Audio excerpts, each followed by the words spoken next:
throughout your whole research and experience about the gut, what's that one surprising thing that you found about the gut? Surprising thing is it's got its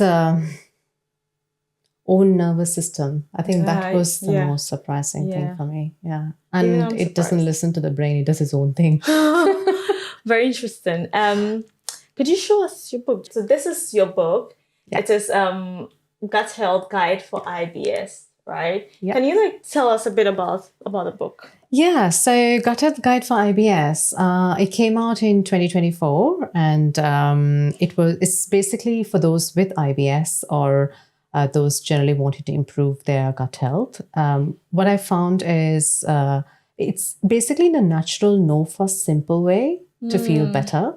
And I avoid complicated English. I avoid medicines and avoid strict diets. It's talking about your body types and what you should be doing in a very systematic, consistent, small steps every day, but never really giving up.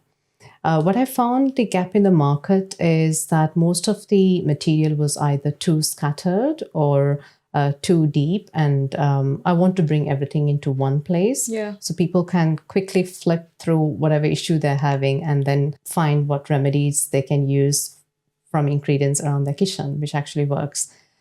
The aim of this book, Zarina, is to empower people to take back control of their health. Because normally we are given and told sort of a checklist of things to do. Yeah. And we often try it and we give up, but not really. You've got to kind of use your own intuition and listen to your gut and do what your body actually needs.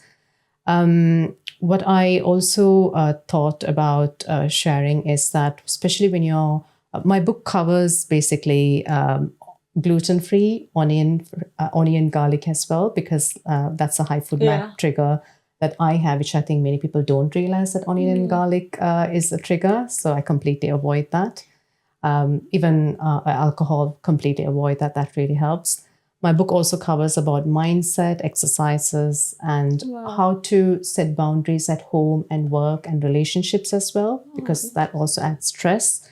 Basically, it's a guide where I'm talking about my lived experience, because I've been through a lot of trial and error, and I wanted to show people in a very compassionate, kind way, Zarina, that don't worry, I've been there. And I know it's not going to be a cure, and we have to live through it.